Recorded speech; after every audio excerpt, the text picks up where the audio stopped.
आज का जो हमारा टॉपिक है रैंक नलिटी थ्योरम, और ये थ्योरम को हम प्रूव करेंगे। उसके बाद इससे रिलेटेड और भी कुछ क्वेश्चन पे हम चर्चा करेंगे।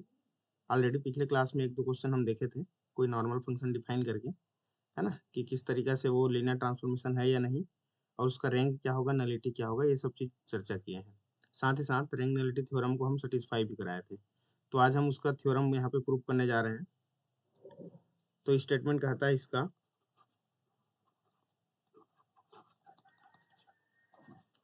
Late t from u to v be a linear transformation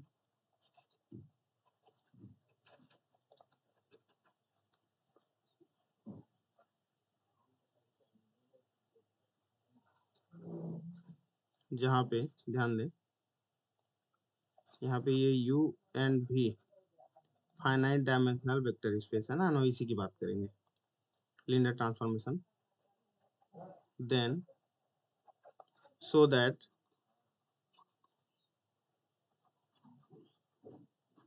rank of t plus nullity of t this is equal to dimension of u। ये थ्योरम हमको प्रूव करना है। u यहाँ पे क्या है, डोमेन है आपका। जो भी हम फंक्शन यहाँ पे डिफाइन किए गए हैं, ट्रांसफॉर्मेशन जो हम डिफाइन कर रहे हैं u सभी में, तो u हमारा यहाँ पे डोमेन है, भी इसका कोडोमेन है, और दोनों क्या है आपके फाइनाइट डायमेंशनल वेक्टर स्पेस है। इसको आप लोग दिमाग में रखेंगे। अब देखिए इसमें कि यदि हमारे पास u और v दोनों फाइनाइट डायमेंशनल वेक्टर स्पेस हैं, तो इसके जो सभी स्पेस होंगे वो भी फाइनाइट डायमेंशनल वाले होंगे। तो जाहिर सी बात है, इसके लिए जो यदि हम रेंज डिफाइन करेंगे और कर्नल डिफाइन करेंगे, और वो भी क्या होता है, रेंज होता है कोडोमेन का सब स्पेस। ध्यान दें, हम क्या क्या डिफाइन करते हैं इसमें, इसमें हम डिफाइन करते हैं कर्नल, जो कि सबसेट होता है डोमेन का, और हम डिफाइन करते हैं रेंज, और ये सबसेट होता है कोडोमेन का। डोमेन सब स्पेस की जो हम बात करेंगे, और ये कोडोमेन। तो यदि u और v दोनों हमारे फाइनाइट डायमेंशनल वेक्टर स्पेस हैं, तो जाहिर सी बात है उससे बनने वाले जो सब स्पेस होंगे वो भी फाइनाइट डायमेंशनल वेक्टर स्पेस ही होंगे, है ना। तो ये एक स्टेटमेंट हो गया। इसको पहले हम थ्योरम पढ़ के आए हैं कि यदि कोई सबसेट सब स्पेस है किसी फाइनाइट डायमेंशनल वेक्टर स्पेस का, तो वो सब स्पेस भी फाइनाइट डायमेंशनल वेक्टर स्पेस ही होगा। चलिए अब थ्योरम हम प्रूव करने जा रहे हैं। तो प्रूव करने के पहले हम लोग क्या क्या करने वाले हैं उसको देख लो। ये जो हमारे पास डोमेन है u, इसके हम डायमेंशन की बात कर रहे हैं। तो डायमेंशन की बात कर रहे हैं तो सबसे पहले उसको हम डिसाइड कर लेते हैं कि इसका डायमेंशन क्या होगा, या क्या लेंगे। Let dimension of u this is equal to n, since kernel of t is a subspace of u and u is finite dimensional vector space. It means dimension of kernel t would be p। देखो हमने क्या कहा statement, कि यदि u हमारा finite dimensional vector space है तो उसका सब स्पेस भी फाइनाइट डायमेंशनल वेक्टर स्पेस ही होगा। और उसको हमने डिसाइड किया कि मान लेते हैं कि कर्नल t का जो डायमेंशन है वो p है। अब जब भी हम डायमेंशनल की बात करते हैं तो डायमेंशन क्या होता है, उस सब स्पेस के बेसिस में जो एलिमेंट होंगे वही उसका डायमेंशन होता है। तो जैसे ही हम डायमेंशन की बात करेंगे तो अब बात करेंगे बेसिस की। Let b1 this is equal to, ये क्या हो जाएगा आपके पास, u1 u2 up। ध्यान देना, है ना। आप x के फॉर्म में भी ले सकते हो, y के फॉर्म में भी ले सकते हो, जैसा आप लेना चाहो ले सकते हो। क्योंकि हम किसका इसको सब स्पेस लिया है, u का। ध्यान देना, मैंने इसको u का सब स्पेस लिया है कर्नल t को, तो इसके बेसिस के एलिमेंट को मैं u के टर्म में ही लिया हूँ, u1 u2 से लेकर up तक। कंफ्यूज नहीं होना है, ताकि यू और वी में अलग अलग हमको डिफरेंस पता चले, इस वजह से। Be a basis of kernel T. तो कर्नल टी का यदि डायमेंशन है तो उसका एक बेसिस एग्जिस्ट करेगा, और जितने उसमें डायमेंशन होंगे, कहने का मतलब उसमें उतने ही लिनियरली इंडिपेंडेंट एलिमेंट मौजूद होंगे। ध्यान दें। तो B1 क्या हो गया हमारा, एक बेसिस हो गया। अब ध्यान दें, B1 यदि बेसिस है, बेसिस है मतलब क्या होता है, बेसिस पहले तो सबसेट होता है किसी भी वेक्टर स्पेस का या सब स्पेस का। तो B1 यदि कर्नल टी का सबसेट हो गया या सब स्पेस हुआ, है ना, क्योंकि जब इसका लिनियर स्पान निकालेंगे तो वो सब स्पेस होता है, आप जान रहे हैं। तो ये इसका सबसेट हो गया, मतलब कर्नल टी में एलिमेंट कैसे होते हैं कि कर्नल टी के जो एलिमेंट होते हैं उसमें जैसे ही हम टी ऑपरेट कर देते हैं तो TU1 equal to 0, TU2 equal to 0, इस टाइप के सारे एलिमेंट TUP इक्वल टू 0 जैसे एलिमेंट होंगे इसमें। ध्यान दें इस बात को, by the definition of kernel. तो उसको हम नीचे मेंशन कर रहे हैं, चीज़ों को समझते जाएंगे।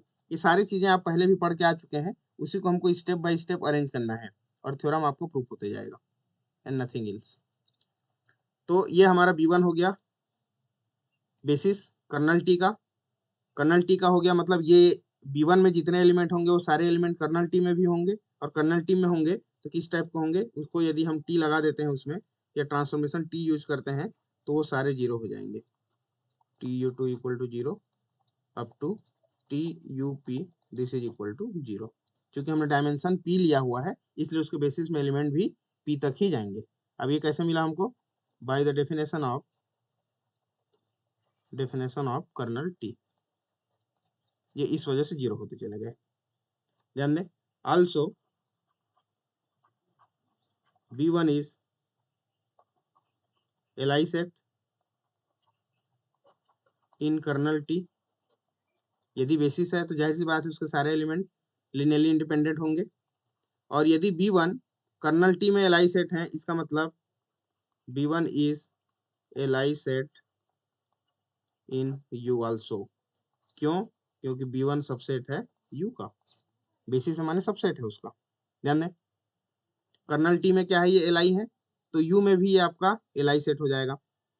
अब इसके बाद हम यूज करेंगे बाई एक्सटेंशन थ्योरम। देखिए ये थ्योरम कितना काम आ रहा है, बाई एक्सटेंशन थ्योरम। क्या कहता है extension theorem, every Li set can be extended to form a basis of vector space.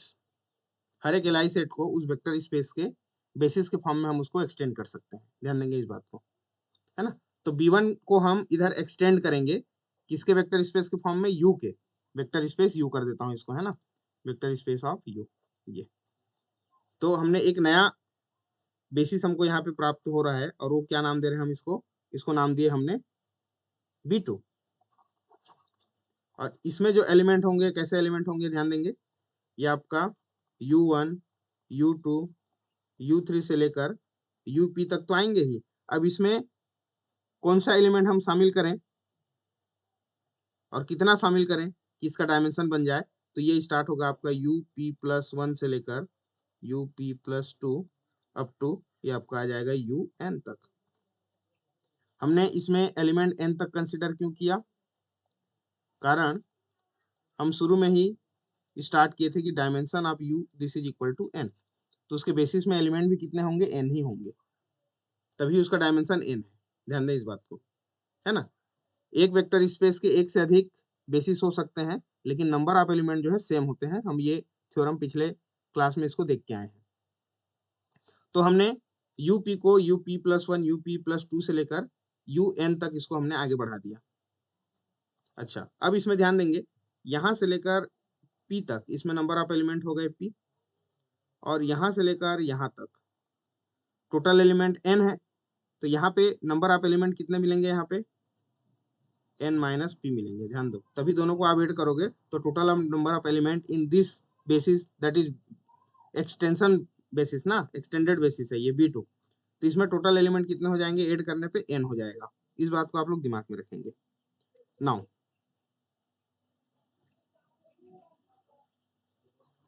ये तो हो गया एक्सटेंडेड बेसिस। यहां तक समझ आया क्या सभी को? Hello, okay. अब देखिए, हम जो प्रूफ करने क्या जा रहे हैं उसके हिसाब से हम अगला एक नया सेट कंसीडर करेंगे। ध्यान देना, हमको प्रूफ करना है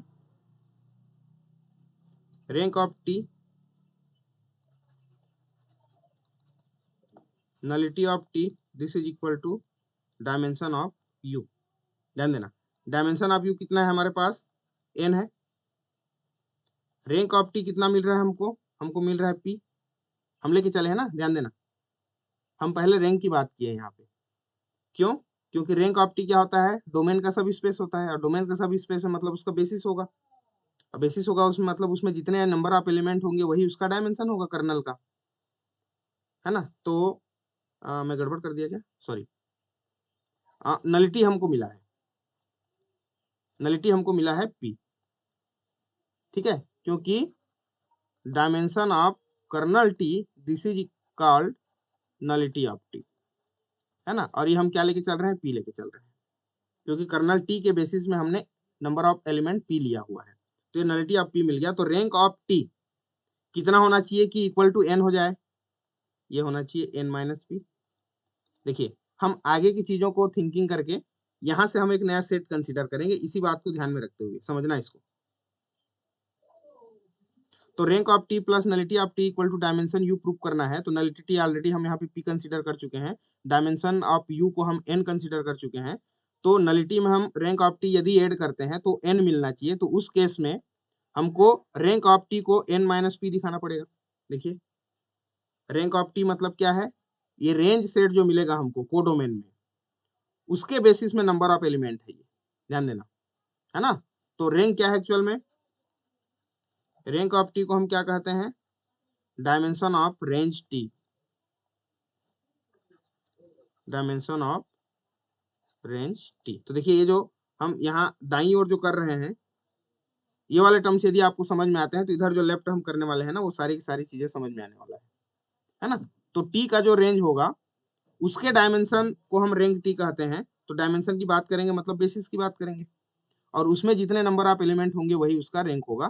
तो अगला जो हम रेंज कंसिडर करने वाले हैं उसके बेसिस में नंबर ऑफ एलिमेंट हमको कितना दिखाना है? n माइनस पी दिखाना है। देखिए, ये तब इन दोनों को ऐड करेंगे तो हमको डायमेंशन u के इक्वल हो जाएगा, डोमेन के डायमेंशन के इक्वल हो जाएगा। तो अब हम क्या करेंगे? इसके लिए एक हम सेट कंसिडर करेंगे, कंसिडर, और वो क्या है? b3। ध्यान देना, हम b3 कंसिडर कर रहे हैं, और इसको हम क्या करेंगे? बेसिस प्रूव करेंगे किसके? रेंज के। किसके रेंज के? ये जो हमारे पास लीनियर ट्रांसफॉर्मेशन हम ले रहे हैं ना, उसके रेंज का हम बेसिस प्रूव करने वाले हैं। अच्छा, अब इसमें सबसे समझने वाली बात क्या है? समझने वाली बात यह है कि इसमें जो एलिमेंट होंगे वो कैसे होंगे, इसका फेस कैसे होगा, दिखने में कैसा होगा, उसको हमको अपने को लेके चलना है। तो समझिए इसको भी। हमने कहा कि rank of T plus nullity of T equal to dimension U prove करना है दाईं ओर। तो उसमें रैंक ऑफ टी हमारे पास कितना होना चाहिए? n माइनस पी होना चाहिए। मतलब इसमें जो टोटल नंबर ऑफ एलिमेंट लेने वाले हैं हम n माइनस पी लेने वाले हैं, और इसी को हम बेसिस बताएंगे रेंज टी का। तभी उसके बेसिस में जितने एलिमेंट है वही उसका डायमेंशन कहलाएगा। अब हमको पता चल गया कि n माइनस पी एलिमेंट लेंगे, तो n माइनस पी एलिमेंट जब लेंगे तो उसके शकल कैसी होगी उसको भी हमको सोचना है। तो ऊपर चले आओ, ये जो हमारे पास डोमेन का जो डायमेंशन है, उसका जो हमने एक्सटेंडेड बेसिस बनाया b2, उसमें आप देख पा रहे हैं u1 से लेकर un तक एलिमेंट है। उस दौरान हमारे पास u1 से लेकर up तक p एलिमेंट, और up+1 से un तक n माइनस p एलिमेंट। देखिए, और बेसिस जो दिखाना चाहते हैं हम b3, वहां पर भी n माइनस p एलिमेंट हमको मिलने चाहिए। तो यहाँ पर जो एलिमेंट लेंगे वो कैसे लेंगे? up+1, up+2 से लेकर un तक लेके चलेंगे। ध्यान देना इसको। कैसे पता चला? ये जो नंबर ऑफ एलिमेंट है इसके बेसिस में n माइनस पी, उसी को ध्यान में रखते हुए हमारे पास एक बेसिस ऐसा है जिसमें हमने n minus P element add किया हुआ है, उसी को हम इसका एलिमेंट लेके चलेंगे। अब चूंकि दिस इज सबसेट ऑफ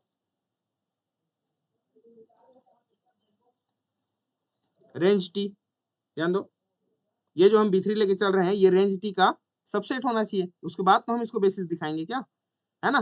तो रेंज टी का सबसेट होना चाहिए, मतलब रेंज टी में जैसे एलिमेंट होंगे वैसे ही एलिमेंट B3 में भी होना चाहिए, तभी ये सबसेट वाले डेफिनेशन को सेटिस्फाई करेगा। तो रेंज में कैसे एलिमेंट होते हैं, रेंज ऑफ टी, ऐसे Tx होंगे जहां पे x आपका कहां से आएगा, डोमेन से आएगा। देखिए, तो इसकी जो शकल जो है दिखने वाला है वो कैसे दिखने वाला है, ये दिखेगा आपका T U P plus one, T U P plus to से लेकर टी यू एन तक। बताइए इसमें जो हम एलिमेंट ले रहे हैं वो समझ आया कि नहीं। हेलो हेलो, जी वो जो हम रैंक टी को n माइनस पी दिखाने वाले हैं ना, उसी को ध्यान में रखते हुए बेसिस B2 में जो कि U का एक्सटेंडेड बेसिस है, वहां से हम एलिमेंट लिए हैं और उसमें हम T ऐड कर दिए, मतलब ट्रांसफॉर्मेशन लगा दिए उसमें, तो किसका हो जाएगा, वो रेंज का एलिमेंट हो जाएगा, जाहिर सी बात है ना। तो इस चीज को आप लोग दिमाग में रखेंगे। नाउ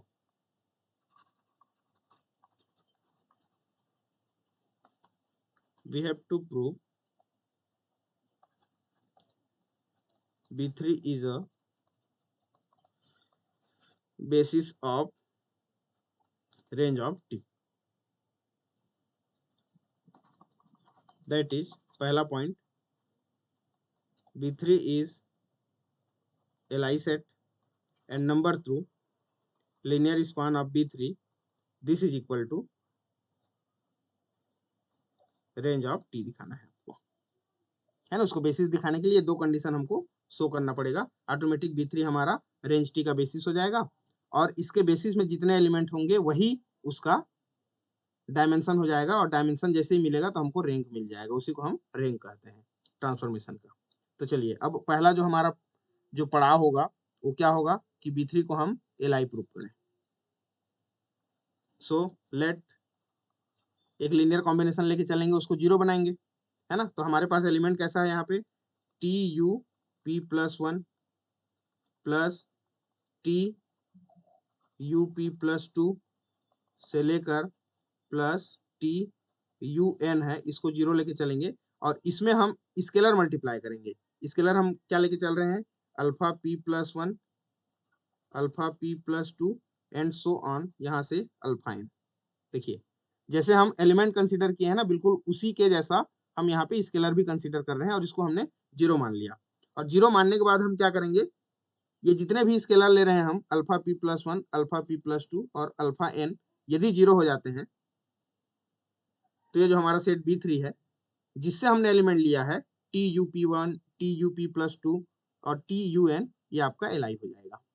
अब देखिए यहाँ पे बगल में, since T is linear transformation, तो लीनियर ट्रांसफॉर्मेशन में क्या होता है, T X plus Y equal to T X plus T Y होता है and T alpha into X, this is equal to alpha into T X होता है ना। ये आप जान रहे हैं यदि लीनियर ट्रांसफॉर्मेशन की बात करें।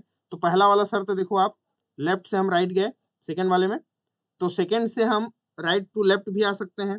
अल्फा यदि बाहर में मल्टीप्लाई है कोई स्केलर तो वो टी के अंदर जाके मल्टीप्लाई हो जाएगा, है ना। तो यहाँ पे देखिए alpha P plus one, alpha P plus to और अल्फा एन टी के बाहर मल्टीप्लाई है, तो चूंकि टी हमारा लीनियर ट्रांसफॉर्मेशन है तो सेकेंड वाला प्रॉपर्टी को होल्ड करेगा और यहाँ से हम राइट टू लेफ्ट जब इसको लिखेंगे तो ये क्या हो जाएगा, यहाँ से T alpha P plus one into U P plus one plus T alpha P plus two into U P plus two and the last T alpha N into U N, this is equal to zero.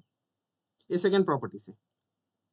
अब इसी में first property लगा दो, यदि अलग अलग add हुए हैं तो टी को सिंगल करके सारे जितने भी वेक्टर हैं सबको हम ऐड कर देंगे, तो यहाँ से फर्स्ट वाला प्रॉपर्टी लग जाएगा, तो ये क्या हो जाएगा, alpha P plus one into U P plus one plus alpha P plus two into U P plus two, ये स्मॉल यू है ना, and the last alpha N into U N, this is equal to 0।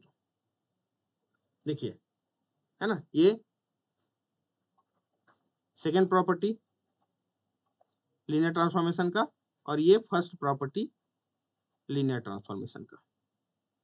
अब यहां से देखिए क्या हमको समझ आ रहा है कि यदि हम alpha P plus one into U P plus one, ये जो लीनियर कॉम्बिनेशन दिखाई दे रहा है अल्फा पी प्लस वन से लेकर अल्फा एन तक, इसमें यदि हम टी ऑपरेट कर देते हैं तो ये 0 के इक्वल हो रहा है। और यदि इसमें हम इस एलिमेंट में टी ऑपरेट करने पे ये 0 के इक्वल हो रहा है, इसका मतलब क्या होगा, ये जो अंदर में जो एलिमेंट दिखाई दे रहा है ये कर्नल का एलिमेंट होगा, तभी सो इसका इमेज 0 के इक्वल हो रहा है कर्नल के डेफिनेशन से। इट मीन्स यहां से हम लिख पाएंगे कि ये जो alpha P plus one into U P plus one plus alpha P plus two into U P plus two up to alpha N you N, this belongs to kernel of T. जाने kernel of T पे क्या करेगा, ये belong करेगा। और यदि ये kernel of T में बिलोंग कर रहा है, इसका मतलब ये हुआ कि कर्नल टी के बेसिस के लीनियर कॉम्बिनेशन के फॉर्म में ये लिखा जाना चाहिए, है ना। शुरुआत में ही हम देख चुके हैं, एक बार मैं पीछे पेज को नीचे ला रहा हूं, ध्यान देंगे यहां से, यहां आ जाइए, देखिए ये हमने क्या कहा कि कर्नल टी सब स्पेस है यू का, तो उसका एक अपने आप का डायमेंशन पी है जिसका बेसिस है b1, है ना। देखिए b1 बेसिस, उसमें u1 से लेकर यूपी तक एलिमेंट है, तो कर्नल टी के हर एक एलिमेंट को उसको बेसिस के लीनियर कॉम्बिनेशन के फॉर्म में लिख सकते हैं। अब हम कह रहे हैं कि अभी जो हमने एक एलिमेंट देखा वो कर्नल टी का एलिमेंट है, मतलब वो एलिमेंट इसके बेसिस के लीनियर कॉम्बिनेशन के फॉर्म जैसा दिखना चाहिए, है ना, ध्यान देना। तो ये जो एलिमेंट कर्नल टी में बिलोंग कर रहा है वो एक्चुअल में कुछ और नहीं, उसके बेसिस के लीनियर कॉम्बिनेशन के पदों में लिखा जाना चाहिए। मतलब ऐसा देखिए, alpha P plus one into U P plus one plus alpha P plus two into U P plus two and alpha N you N, this is equal to, कैसे लीनियर कॉम्बिनेशन के फॉर्म में होना चाहिए, हमारे पास b1 basis कैसा था, u1 u2 से लेकर up तक का, यह बेसिस इसका बेसिस है ना कर्नल टी का। तो कैसे लिख पाएंगे, इसके स्केलर को हम ले लेते हैं β1 u1 β2 u2 up to βp up ले लेते हैं। अब ये सारे के सारे एलिमेंट दाईं ओर ले जाओ, तो दाईं ओर ले जाओगे तो क्या मिलेगा हमको, β1 u1 β2 u2 plus βp up plus, अब ये दाईं ओर ले जा रहे हैं तो ये हो जाएगा minus alpha P plus one u P plus one plus minus alpha P plus two u P plus two and last हो जाएगा यहाँ पे minus alpha N you N, this is equal to 0। हमने क्या किया, लेफ्ट वाला जो term है उसको हम राइट की ओर ले गए। अब आप देख पा रहे हैं ये जो β1 β2 βp फिर minus alpha P plus one minus alpha P plus to और ये माइनस अल्फा एन, इस सब का लीनियर कॉम्बिनेशन इक्वल टू 0 आ रहा है। और आप अभी ऊपर देख के आए हैं कि ये जो यहाँ पे हमको वेक्टर्स मिले हैं, कौन कौन से वेक्टर, u1 u2 से लेकर up, उसके बाद up plus one up plus two up two un, ये किसके एलिमेंट हैं, कोडोमेन, डोमेन जो हमारा व्यू था, ध्यान दो यहाँ पे, ये देखिए वेक्टर स्पेस U का एक्सटेंडेड बेसिस के एलिमेंट है ये, ध्यान दो, u1 से लेकर up तक और up प्लस वन से लेकर फिर से un तक, जिसमें टोटल नंबर ऑफ एलिमेंट कितने हैं, n।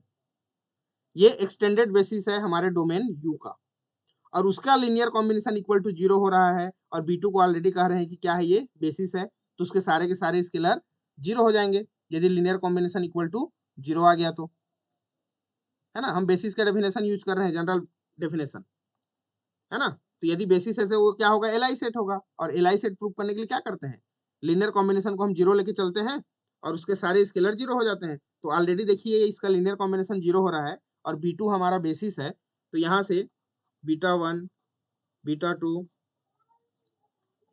बीटा पी सारे के सारे जीरो, साथ ही साथ इसमें और जो स्केलर दिख रहे हैं अल्फा p+1 अल्फा p+2 से लेकर अल्फा n तक, ये भी सारे के सारे जीरो हो जाएंगे। क्यों जीरो हो गए? कारण यहाँ पे ब्रैकेट में लिख सकते हैं, B2 is basis of U, और इस B2 में कैसे एलिमेंट है लिख दो, ज्यादा सही है। ये हो जाए U1 U2 फिर UP और UP+1 UP+2 से लेकर आपका UN तक, ये इतने सारे एलिमेंट है और इसके linear combination equal to zero हो रहा है और ऑलरेडी B2 हमारा बेसिस है, तो उसके सारे स्केलर जीरो हो जाएंगे। सारे स्केलर जीरो हो रहे हैं तो हमको एक्चुअल में जीरो दिखाने की किसको आवश्यकता है? अल्फा p+1 अल्फा p+2 और अल्फा n। तो यहाँ से alpha p+1 equal to zero, alpha p+2 equal to zero and alpha n these all are zero. तो सारे स्केलर जैसे ही जीरो हो जाएंगे तो किसका लीनियर कॉम्बिनेशन लेके चले थे हम? किसके एलिमेंट का? B3 के एलिमेंट का लीनियर कॉम्बिनेशन लेके चले थे और उसके सारे स्केलर जीरो आ गए। सो B3 is linearly independent set. तो ये पहला पॉइंट हमारा प्रूफ हुआ।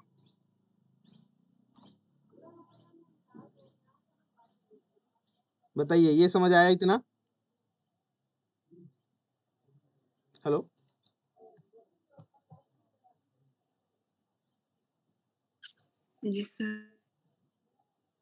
ओके। नाउ सेकेंड पार्ट जो बच गया हमारा, क्या प्रूफ करना है? LB3 equal to range of T, ये दिखाना है अपने को। तो ये एक्चुअल में क्या होता है देखिए, ये हमारे पास दो सब स्पेस हैं U एंड V, है ना, और यहाँ से हम यहाँ पे मैप डिफाइन किए जिसको हम T कह रहे हैं। तो U में यदि कोई हम एलिमेंट X लेते हैं तो इधर जाके क्या हो जाता है? ये TX हो जाता है, क्योंकि इसका जो घर है चेंज हो गया, U से कहाँ चला गया? V वाले सेट में। तो T ऑपरेट करने के बाद X जो है यहाँ पे जाके एक नया एलिमेंट बन जाता है, नया चेहरा उसका बदल जाता है Y, है ना, और जिसको ऑलरेडी आप लोग पिछले क्लासेस में, छोटे क्लासेस में y equal to fx is a function ऐसा आप पढ़ते आए हो। तो y इक्वल टू क्या हो जाएगा? tx हो जाएगा, क्योंकि t यहाँ पे फंक्शन लेके चल रहे हैं। ठीक है, अब ऐसा कलेक्शन जो t ऑपरेट करने के बाद हमको यहाँ पे मिला है, यही इसका रेंज कहलाता है। तो दिखने में कैसा होगा? वो tx जैसा होगा, जिसको हम y मान के चलेंगे यहाँ पे, है ना। यदि हमारा t क्या होगा? u से v में कोई फंक्शन डिफाइन है या लीनियर ट्रांसफॉर्मेशन डिफाइन किया गया है तब के केस में। ठीक है, ऑलरेडी ये किसका कलेक्शन होगा? ये B3 होगा ना, यही हमारा B3 है, ध्यान देना। सो B3 को हम क्या लिए हैं? रेंज का ही सबसेट लेके चले हैं ना, ध्यान देना, यही है, यहीं पे होगा B3 कहीं पर अंदर में। तो since B3 is subset of range of T, तो रेंज ऑफ T है मतलब ये क्या हो जाएगा? LB3, इसका यदि लिनियर स्पान निकालेंगे तो ये क्या होगा? सब स्पेस होगा, सब स्पेस ऑफ रेंज T, मतलब LB3 is subset of range T। तो हमको केवल क्या दिखाने की आवश्यकता है इसको इक्वल करने के लिए? दो सेट इक्वल कब होते हैं? जब दोनों एक दूसरे के वो सबसेट हो जाएं। So we only have to show range of T is subset of linear span of B3, हमको ये दिखाना है। अच्छा, इसके लिए हमको क्या करना पड़ेगा? ध्यान दें, रेंज T से एक एलिमेंट लेंगे रेंडमली, आर्बिट्ररी एलिमेंट लेंगे, और उस एलिमेंट को हम किसका दिखाएंगे? लीनियर स्पान ऑफ B3 का। तो इसका हर एक एलिमेंट LB3 में चला जाएगा, और LB3 में चला जाएगा मतलब ये सबसेट हो जाएगा। ठीक है, सो पहले कंसीडर करते हैं, लेट वन एलिमेंट कहां से लेके चलते हैं हम? V से, है ना, y belongs to range of T, ध्यान देना उसकी शक्ल कैसे होगी, T x equal to y जैसे होगी, यदि रेंज का एलिमेंट है तो उसमें हमने वाई मान लिया इसको, है ना, such that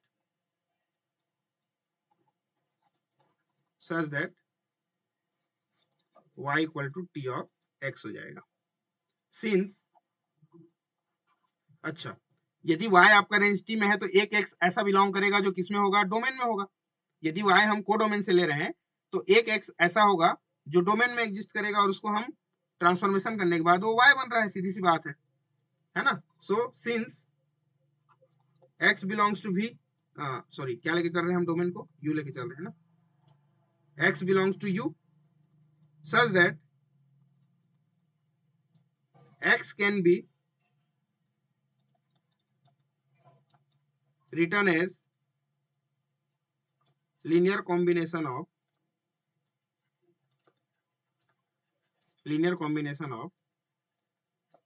basis of b2, b2 इसका बेसिस है ना, ध्यान दें,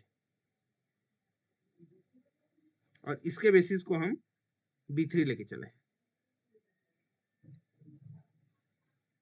तो x यदि u का एलिमेंट है तो उसका जो बेसिस है b2, उसके एलिमेंट के लीनियर कॉम्बिनेशन के फॉर्म में हम लिख सकते हैं।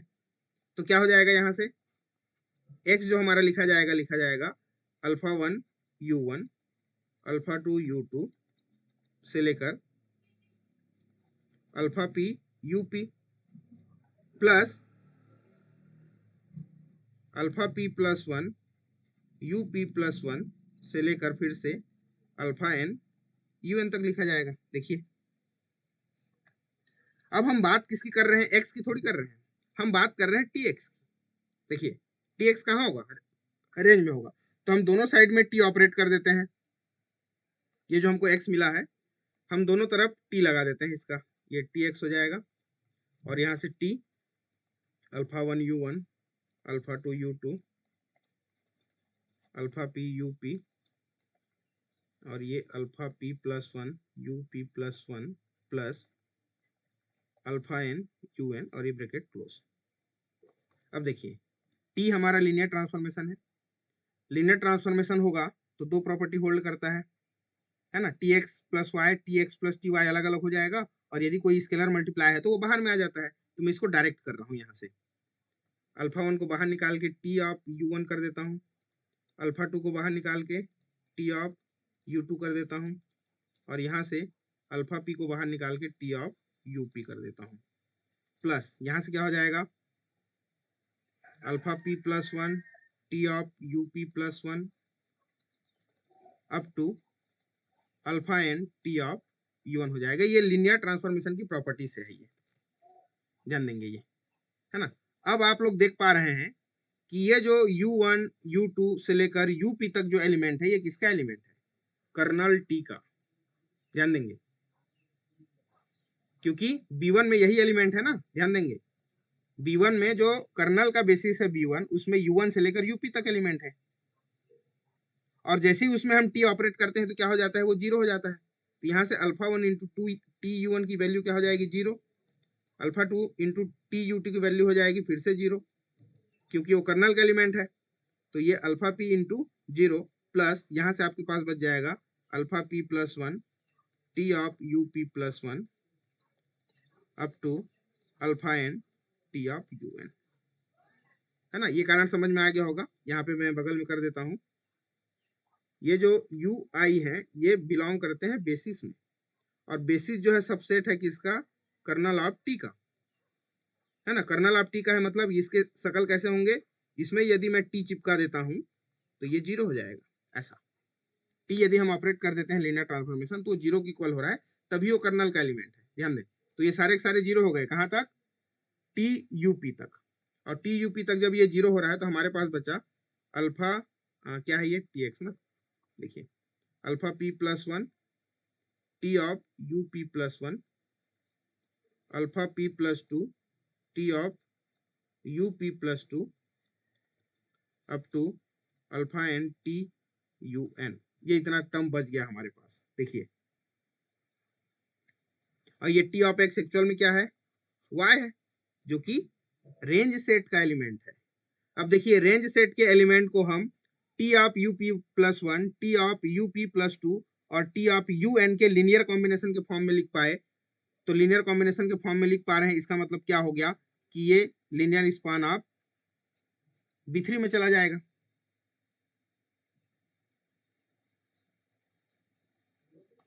It means y belongs to linear span of B3। चूंकि y हमारा एक आर्बिट्ररी एलिमेंट था और वो लीनियर स्पान ऑफ B3 में बिलोंग कर जा रहा है, इसका मतलब उस सेट का हर एक एलिमेंट जिसको हम y को लिए हैं, कहाँ से लिए हैं, रेंज सेट से लिए हैं।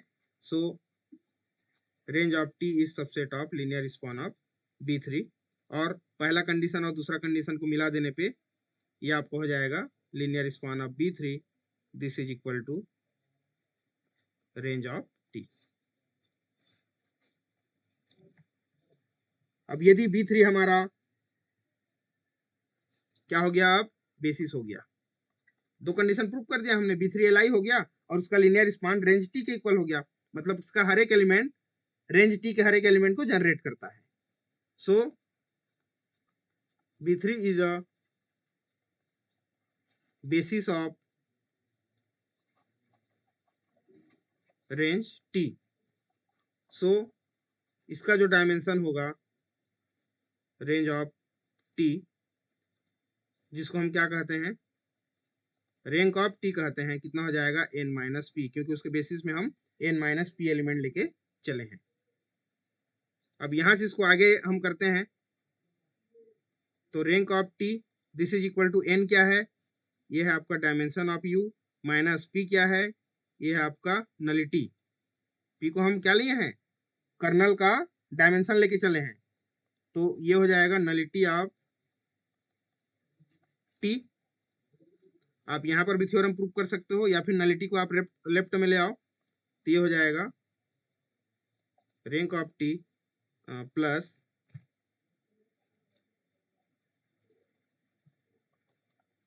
nullity of T this is equal to dimension of U। ये हमारा थ्योरम प्रूफ होता है। समझ आया क्या, बताइए थ्योरम पूरी तरह से, सब बेसिस का ही पूरी तरह से फंडा है ना। यदि हम बेसिस ले रहे हैं तो वो किस टाइप के होंगे, उसके एलिमेंट दिखने में कैसे होंगे, और जब उसका लीनियर स्पान बनाएंगे तो लीनियर कॉम्बिनेशन के फॉर्म में हम कैसे लिखेंगे, और कैसे किसी एलआई सेट के एलिमेंट को उसके बेसिस के फॉर्म में एक्सटेंड कर सकते हैं, बस यही कॉन्सेप्ट लगा हुआ है। और पिछले 3 से 4 थ्योरम हम इसी पे बेस्ड, इसी प्रोसेस पे बेस्ड हम थ्योरम प्रूव करा चुके हैं। तो चलिए रिंग नलिटी से थ्योरम से रिलेटेड ये क्वेश्चन हम यहाँ पे देख रहे हैं, और इसको अप्रोच कैसे लगाएं, कैसे सॉल्व करें, उसको अपने को देखना है। तो हमारे पास जो फंक्शन है टी आर क्यूब से आर क्यूब में डिफाइन किया गया है, और कैसे डिफाइन किया गया है, क्योंकि आर क्यूब मतलब 3 टपल के फॉर्म में होंगे एलिमेंट, तो ये आपका एक्स वाई जेड मिल गया, और उसमें हम टी जब ऑपरेट करेंगे तो कैसे ऑपरेट होगा, ऑपरेट होने के बाद जो इसके जो इमेज बनेंगे वो एक्स माइनस वाई पहला component, second 2y plus z, और थर्ड जो है x plus y plus z जैसा दिखने वाला है। इसमें हमको रैंक, नलिटी, रेंज और kernel of this linear transformation we have to find out, है ना। अब हमारे पास जो थ्योरम जो यहाँ पे यूज करने वाले हैं हम, रैंक नलिटी थ्योरम, वो क्या कहता है कि rank of T plus nullity of T this is equal to dimension of U, U माने कोडोमेन, इसको दिमाग में रखेंगे, है ना। ये है हमारा रैंक नलिटी थ्योरम, कि यदि हमारे पास कोई ट्रांसफॉर्मेशन डिफाइंड है एक वेक्टर स्पेस से दूसरे वेक्टर स्पेस में, तो उसका रैंक, ट्रांसफॉर्मेशन का रैंक और ट्रांसफॉर्मेशन के नलिटी का यदि हम सम करें तो उसके डोमेन के डायमेंशन के इक्वल होता है। तो चलिए इसको शुरुआत कैसे करेंगे, सबसे पहले हम स्टार्ट करेंगे कर्नल से, है ना। ध्यान देना, हम पहले कहाँ से स्टार्ट करेंगे, कर्नल से। तो कर्नल कैसे डिफाइन किया जाता है, kernel of T this is equal to ऐसे एक्स का कलेक्शन जो डोमेन से आता हो, और उसमें यदि हम टी ऑपरेट कर दें, मतलब टी ऑपरेट करने के बाद जो मिलेगा एलिमेंट वो मिलेगा जीरो मिलेगा, मतलब सारे के सारे एलिमेंट जीरो पे मैप होते हों, ऐसे डोमेन के एलिमेंट का हमको कलेक्शन लेना है। देखिए अब यहां से यदि हम x लेंगे, x कहां से लेंगे, u से लेंगे, जो कि क्या है आर क्यूब है, तो उसकी शक्ल कैसे होगी, एक्स वाई जेड टाइप की होगी, 3 टपल के फॉर्म में होगा। This is belongs to actual R cube, जो कि यू है हमारा। ध्यान देना, ये जो डोमेन है हमारा यही आर क्यूब है। सच दैट कैसा होना चाहिए, T of x equal to 0 होना चाहिए, क्योंकि हम कर्नल फाइंड करने जा रहे हैं। तो T of x equal to 0 it means T of x y z equal to 0। अब चूंकि 0 हमारा कहाँ पे होगा, ये जो 0 है ये भी का एलिमेंट होगा, भी माने कोडोमेन। तो ये भी क्या होगा, आपका 0 वेक्टर ही होगा। 0 वेक्टर होगा मतलब ये भी 3 टपल के फॉर्म में होगा। देखिए आर क्यूब 3 टपल के फॉर्म में इसका जो कोडोमेन है। अच्छा, इसमें खास बात उसी को ध्यान में रखना है कि एलिमेंट हम कहाँ से लेकर ले रहे हैं और वो दिखने में कैसा होगा। अब देखिए टी में यदि एक्स वाई जेड को हम टी ऑपरेट कर देते हैं तो हमको गिवन है कि इसका जब इमेज बनेगा तो कैसे बनेगा, x minus y 2y plus z और x plus y plus z जैसा बनने वाला है। And this is equal to 0 0 0। देखिए अब ये भी 3 टपल है, ये भी 3 टपल है, दोनों एक दूसरे के इक्वल है, तो उसके जो करस्पॉन्डिंग एलिमेंट है वो भी इक्वल हो जाएंगे। तो यहाँ से x माइनस वाई यदि कंपेयर करते हैं तो 0, 2y plus Z equal to 0 और x plus y plus z this is equal to 0। कोई इक्वेशन के फॉर्म में हम इसको सॉल्व करते हैं पहले। तो यहाँ से देखिए ये हो जाएगा x इक्वल टू वाई। यहाँ से यदि आप सॉल्व करेंगे तो आप देख पा रहे हैं z इक्वल टू हो जाएगा -2y। ध्यान देना इसको। अब इस x और z की वैल्यू यदि हम 3 में पुट करते हैं, y प्लस वाई और z की value -2y this is equal to 0, और यदि लेफ्ट साइड को हल करें तो ये भी +2y -2y कैंसिल होकर 0 इक्वल टू 0। ये देखिए, और जब भी इस टाइप का कंडीशन आता है कि हमको देखिए y का कोई पर्टिकुलर वैल्यू नहीं मिला, दोनों पक्ष हमारा 0 आ गया, तो इस केस में किसी भी इक्वेशन का जो है हमको इनफाइनाइट मेनी सॉल्यूशन मिलता है। ध्यान देंगे, इनफाइनाइट मेनी सॉल्यूशन मिलता है। इसका क्या मतलब हुआ कि ये जो हमारा v है, v नहीं x है, ये जो एलिमेंट दिखने में कैसे हैं, एक्स वाई जेड टाइप के, और जब हमने इसको कन्वर्ट किया x के जगह में y आ गया, y की जगह में तो y है ही, और z की जगह में हमको मिल गया -2y। और यहां से यदि मैं y कॉमन ले लूं तो आप देख पा रहे हैं 1 1 -2, और y हमारा क्या है, रियल नंबर से बिलोंग कर रहा है।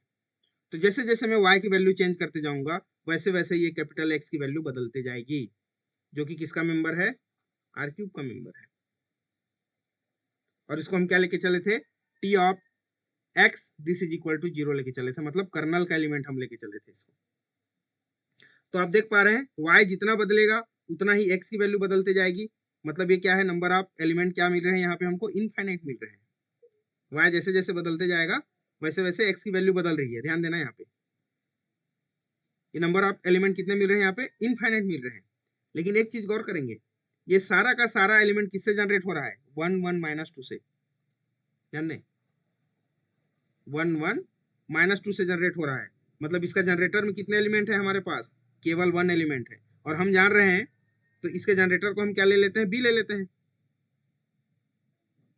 तो देखिए कर्नल ऑफ टी जब हम लिखेंगे तो इसमें एलिमेंट कैसे होंगे, y इंटू 1 1 -2 टाइप का होगा, और जहां से y आपका कहां से आ रहा है, रियल नंबर से आ रहा है। तो इसके जो बेसिस में जो एलिमेंट होंगे वो क्या होंगे, 1 1 -2 होगा केवल, क्योंकि 1 1 -2 से हम कर्नल के सारे एलिमेंट को जनरेट कर पा रहे हैं। y को आप बदलते जाइए, 1 1 -2 की मदद से सारे एलिमेंट हमको मिलते जाएगा। तो बेसिस में एक ही एलिमेंट है, सिंगलटन एलिमेंट है, मतलब ये आपका एल हो जाएगा। और हमने बताया कि y की वैल्यू चेंज करते जाएंगे 1 1 -2 की मदद से इसका हर एक एलिमेंट मिल जाएगा, मतलब ये आपका जनरेटर भी है। ध्यान दें, एंड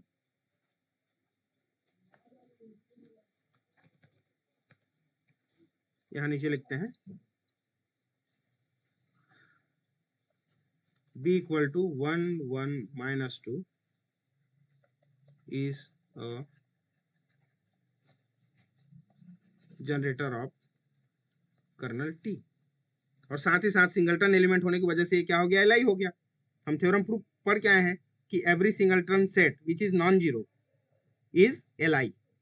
जो नॉन जीरो एलिमेंट होता है और वो सिंगलटन होता है तो वो सेट हमेशा एल सेट होता है, प्रूफ करके आए हैं। तो एल हो गया, जनरेटर भी हो गया, मतलब B is a basis of kernel T. तो इसका डायमेंशन कितना हो जाएगा? Dimension of kernel T, basis में कितने एलिमेंट है हमारे पास? 1 एलिमेंट है, this is 1 and it is called nullity, nullity of T. बताइए कर्नल निकालना समझ आया क्या? हेलो हेलो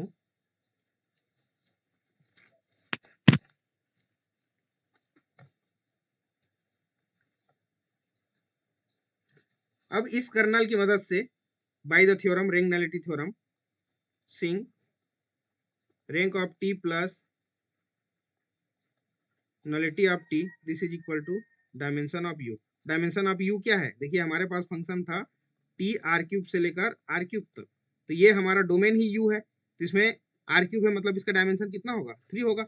हम डायमेंशन पढ़ के आए अच्छे से, तो हो जाएगा 3। रैंक ऑफ टी हमको यहाँ से फाइंड करना है, नलिटी हम निकाल चुके हैं, जो कि कर्नल का डायमेंशन है, कितना मिला है? 1। So rank of T equal to 3 - 1, it means 2। तो रेंज सेट का जो डायमेंशन होगा वो कितना होगा? 2 होगा। तो हमको ये यहाँ से आपका बेसिस मिल गया, मतलब कर्नल मिल गया, और नलिटी भी मिल गया 1, और यहाँ से रेंज सेट का भी डायमेंशन, मतलब जिसको हम रैंक कहते हैं, वो भी मिल गया 2। बताइए ये क्वेश्चन में कैसे अप्रोच लगाएंगे, समझ आया क्या?